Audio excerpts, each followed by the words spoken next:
I'm Kenneth, a relationship coach and a psychotherapist.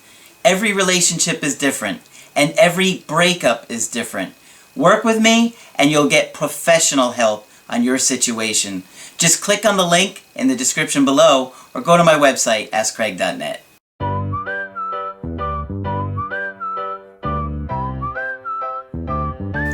Hi there, I'm Coach Kenneth, and in this video, I'm going to be talking to you about I really blew it.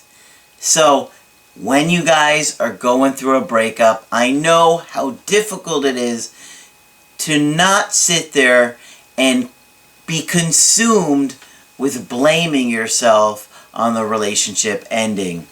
And you're constantly going over the relationship and things that you did wrong in the relationship that caused it to end. And I know how difficult it is to stop obsessing, the intrusive thoughts where all you can think about is things that you argued about, or times where you were fighting or you upset them, or even the excuses that they gave you for the breakup, which, by the way, they usually are excuses. In a lot of cases, the things that they tell you are not really the reasons why the relationship ended. So in many cases, they are just excuses because they don't know what to say, or maybe they don't want to hurt you, or they're confused. There's so many different reasons, but I hear a lot of the same excuses depending upon how the relationship ended. So there are times where they broke up with you for very valid reasons, though, okay? It's not just, excuses like they're looking to get rid of you. There are often times where you did do behavior that caused them to say, I just can't do this anymore. And this happens especially for those of you guys that have had a lot of trauma in your life. Because what happens is, with trauma, you become terrified of abandonment. The essence of trauma is feeling helpless, okay? So, what happens is any small threat, either real or perceived, that's important to understand, either real or perceived, causes you to go into primal panic. And because you didn't learn to soothe your anxiety in your childhood, it causes you to lose emotional self-control. And then you start to do things like lashing out, manipulate, scream, yell, threaten, all in an effort to feel close to that person again. But, as I often tell you guys, the very thing that we are afraid of is the thing that we cause to happen. So, you feel disconnected from your partner, and you're scared that you are feeling abandoned by them, so you try and get close to them, and that ultimately pushes them away.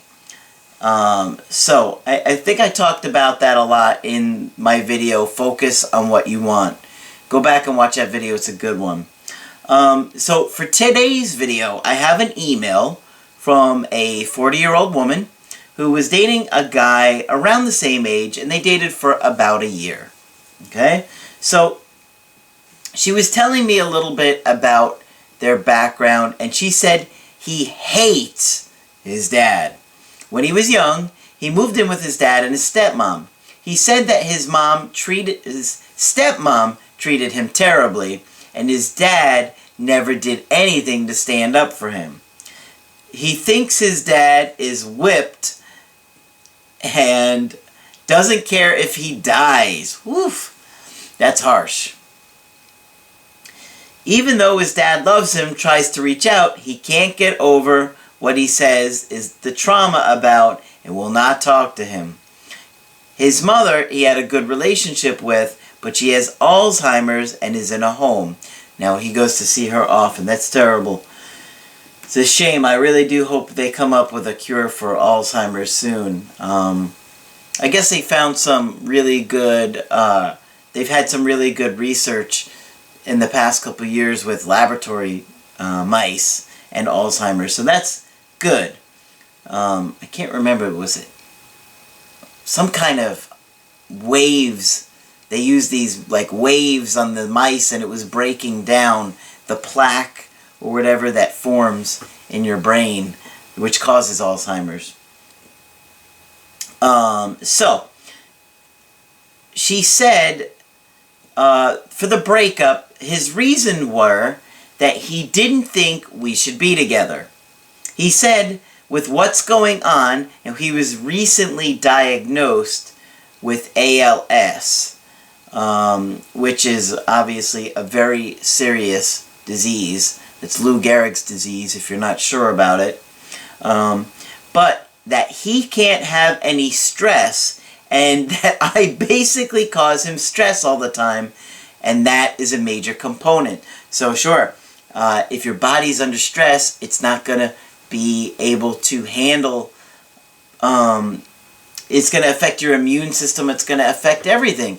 And so this guy he knows that his disease, there's no cure for it, unfortunately, and he knows that stress on his body will probably, have the disease speed up and cut off years of this guy's life. So, he understands that, and he's realizing, whoa, I can't be with her. She's always anxious, scared, she's terrified, and she starts causing a lot of trauma or drama from her trauma, really. So, he said he doesn't see how it can work, even though I've told him more than once that regardless of the diagnosis, I wanted to live with me and would support him totally. We had talked about him moving here, getting married, and working on scripts together. They're in the, I guess they write scripts and stuff, and so that's something that she thought that would be good for them. I think that, I like the fact that she's saying, look, I care about you, I love you enough to take care of you, even what you're going to go through. That's amazing, to find somebody that would be that loving and caring, but at the same time, he's not going to be around very long to be cared for, because she keeps stressing him out. She said they live in different states, and they go to visit each other. Okay? So, now this is the interesting thing, and I think I'd like to do a video about this in the future. But she said, I initiated the breakup, caused a very minor stupid fight over something he tweeted. So, I've noticed a pattern of people breaking up with other people, and in order to manipulate them and control them, right? They think, oh, if I threaten to break up with this person, they're going to do what I want. I actually had a girl do that to me years ago. This was after Applebee's, right? Sure, a few months after Applebee's, I was just devastated. You guys have no idea how heartbroken I was. And I guess it was probably, I don't know, maybe about 4 months later, I'm just guessing, it's been a while, that I met this girl, and we had a really good chemistry together, and I was doing anything that I could to not think about the breakup, because I was having such a hard time with it.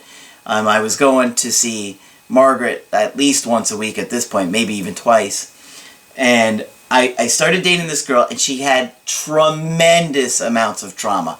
I mean, she had really, really bad abuse in her childhood, and she was an alcoholic, and she was cutting herself, and things just were out of control. But what happened is, long story short, is that she wound up breaking up with me, and I knew she didn't want to, because she had used it on me a few times, threatening to break up with me to try and get me to do things that she wanted. Well, I did care about her as a person, and I knew how badly she was hurting, but I was so exhausted. And if I ever tell the story about this relationship, actually, I scrolled through some of the old text messages tonight, and I was just like, wow. I couldn't even believe I had them on the phone, but I had saved them, and just the drama and the amount of trauma that was coming out in those messages was horrendous. But, okay, the reason that I'm telling you this story is that she broke up with me, and I knew she was going to do it again. I couldn't take the relationship anymore, and I felt really bad for her because I knew that if I broke up with her, she was going to be crushed. I knew she was going to be devastated. I felt really bad for her. She was going to therapy, but she was drinking all the time. She was cutting herself, and I had spent months trying to support her and encourage her, but it was just getting out of control. And like I said, maybe I'll talk about the whole story one day, but I knew she was going to break up with me again. So I thought, all right, the best way for me to end this situation is for her to break up with me, so at least she has the power. I know she won't go the devastating feelings of a breakup, or at least they wouldn't be as intense if I allow her to do it. So when she did it, I said, you know, I could see you've been unhappy for a long time, and I understand you're not happy with me, so I think you're right. And she flipped out. She went crazy. She was blowing up my phone 1,000 text messages in a row. But I knew at the end of the day that at least I gave her that one up in this situation. She never expected me to go along with it. And that's what happened in this email. I broke up with this guy thinking, well, I can get him to do what I want because I'll threaten him. But then he went along with it. Surprise, surprise. Don't want to use manipulation and power tactics like this in a relationship because it's going to come back to you and you're going to get what you deserve. Alright, so she said, as far as the Twitter thing, he made his account private and then he didn't talk to me for a few days. I got anxious and I told him we should just break up. When he got in touch, I was surprised that he'd agreed with the breakup and was fine with it. I tried to convince him to change his mind. Yeesh. You didn't see that one coming. I asked if he was sure, and he said yes. He had never done that before. I then sent many text messages pleading with him, just like what happened with my situation. All unanswered. Then finally left off with a text saying I would change my number and email, bluffing. See, she's bluffing again. So we would have no way to talk. That I'd always love him, to take care of himself. No reply. See the drama that's coming out? I guarantee this girl has had tremendous amounts of trauma in her childhood. And this is what I explained earlier with the losing emotional self-control and just lashing out, all manipulating. None of this is healthy, and it's never going to lead to a healthy relationship when you guys act like this with your partner. She says, I have extreme worry about being cheated on and was always on him about what he's doing, with who he's talking to, etc. He has cheated on a girlfriend in the past, has a long history of being very sexual, going to lots of strip clubs and interested in porn. So I felt like I couldn't trust him no matter how open and honest he was. Well, unless he gave you an indication as to why you shouldn't trust him, that's really your issue, more so than his. Now, if he should try and be reassuring, and, show you that he's not going to cheat, but at the same time, if he hasn't given any indication that he would cheat, you can't just sit there and accuse him of cheating, because then it's probably going to push him to cheating. Has that ever happened to you guys? If that has happened to you guys, leave a comment in there, because I'd love to see that. Because I do think that happens a lot. People say, well, you're doing this, and you're doing this, and you're doing this, and then finally they're like, well, you know what? Maybe I should just do that. You're accusing me of it. I might as well go out and do it. He has had problems with drug and alcohol addiction and had to quit due to those health issues. She says, I know I have an anxious attachment style, and I think he is an avoidant. I know my anxiety ultimately pushed him over the edge. Well, it wasn't your anxiety that did it. It was the symptoms of your anxiety. It was your behavior that caused him to finally get fed up. He'd had enough with my ridiculous fights about tweets or a girl liking his picture. Oh man, you would be emotionally exhausting. I could see it. I could see that dating you would just, I couldn't do it. I can't take that kind of behavior. I don't have tolerance for anything silly like a girl liking my picture, right? And you're going to get jealous over that? No way. Life is too short to get upset about stuff like that. So she says, but I have been improving, going to therapy, and taking medication, so this hasn't happened in a while. I feel like he just gave up because we were having the terrible medical diagnosis, which I didn't hear about when I picked the dumb fight. We were still waiting for more info. Oh, so you didn't even realize that he had that diagnosis. Wow, I mean, you can't even imagine what this guy's going through. I mean, he must be just shocked and scared as hell. And I can't even imagine what he's going through. And then instead of getting support from you, he's getting yelled at for a tweet. Alright. Because the situation is complicated, long distance, and difficult, I wonder if the no contact rule applies in order for me to get him back with him. I want to make it work. I feel he is a good man, the best boyfriend I've ever had, and I really blew it. Well, this guy is going through a lot right now. And so he's going to need some time to really deal with what he's going through, because he might go through a depression. He might be wanting some alone time. And you guys are long distance right now. So you need to let him come to you, and then you're going to have to take it from there. But I can tell you that until you get a hold of your anxiety and really have figured out how to soothe yourself, calm down, figure out what triggers you, learn to relax, learn to let things go, and how to have a healthy relationship, this is never going to work. Because this guy has got to set some strong boundaries with, one, making his health a priority. And he knows that being in a stressful relationship is not going to be, it's going to be detrimental to him. And he can't tolerate it. And quite frankly, I don't think you're ready to be in a relationship that is going to be healthy and you're going to be able to communicate your needs or not be triggered by little things like a tweet.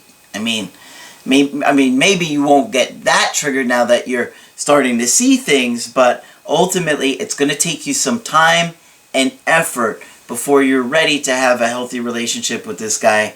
And because he's got a real serious illness going on, you just don't know how that's going to play out, because he's going to have to figure out that a relationship is not his priority right now. So, if you want to get my help personally, go to my website, askcraig.net, sign up for the coaching option that works best for you. If you like this video and you want to support me, put a like on the video. I do appreciate that. And be sure to subscribe to the channel, because I do post videos Monday through Friday. But that's it for this video. I'm Coach Craig Kenneth, and I will talk with you soon.